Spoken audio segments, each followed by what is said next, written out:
सुखावली प्रजा परश्री माते समान असा होता माझा राजा थेव थेंब रक्ताची आठवण येते राज तुमची कधीच विसरणार नाही राज तुम्हा नमन करण्याला रायगडी मंदिरी वसे माझा राया तुम्हासी अर्पितो अजन्म ही काया जगदीश्वरासी जोडली ज्याची ख्याती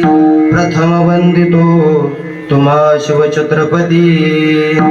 श्री गुरुचरण सरोजर जनिज मन मुकर सुधारी बरनव रघुबर विमल सुजोदाय कुबर जारी बुद्धीन तनु जानिके सुमिरो पवन कुमार